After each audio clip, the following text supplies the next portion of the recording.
vous dites que c'est une question de liberté individuelle, mais comme il y a des aspects collectifs, ça pose effectivement la question qui, dans le fond, a le droit d'administrer la mort. Est-ce qu'il y a une dimension individuelle sur laquelle vous avez très bien insisté, mais il y a aussi une dimension collective. Donc, est-ce qu'on ne met pas le doigt dans l'engrenage de quelque chose si on dit l'État légifère, autorise l'aide active à mourir avec tous les risques et les dérives qu'on peut imaginer en matière d'eugénisme, de suppression des personnes handicapées ou de celles qui se sentent inutiles pour la société du fait de leur âge ou de leur perte d'autonomie ou de leur dépendance par rapport à autrui. Donc ce n'est pas seulement une question personnelle. Mais donc comment peut-on combiner, quand on est législateur, cet aspect individuel et cet aspect collectif ?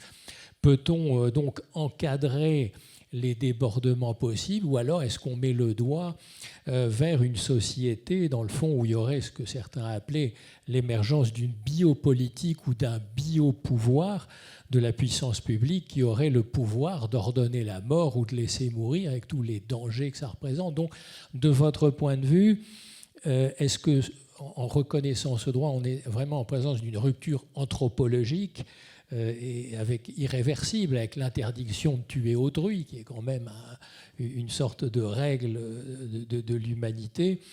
Donc voilà, quel est le vrai fondement de cette loi et comment combine-t-on aspect individuel et collectif, de votre point de vue ?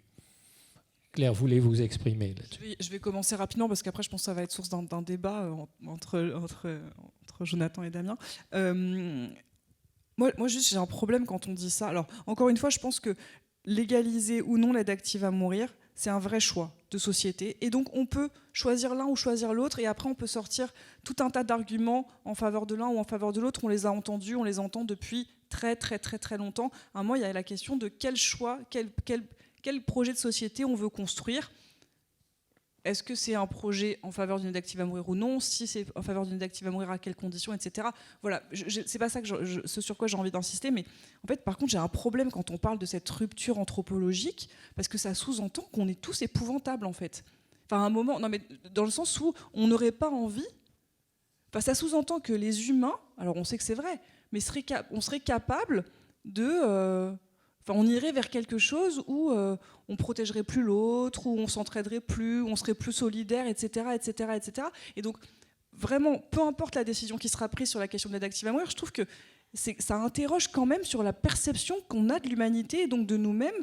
Et alors là, je vais vous donner mon point de vue. Moi, je trouve, en tant qu'individu, je trouve ça assez problématique et dommageable qu'on puisse considérer que la société dans son ensemble pourrait entraîner, enfin, je sais pas comment dire ça, mais puisse entraîner des souffrances ou mettre de côté des gens ou se débarrasser de certaines personnes qui ne seraient pas désirables, souhaitables, etc. Enfin, je sais pas, j'ai envie de croire que notre société, elle est plus forte que ça. Encore une fois, quelle que soit la décision qui sera prise sur la question de l'aide active à mourir. Voilà, c'était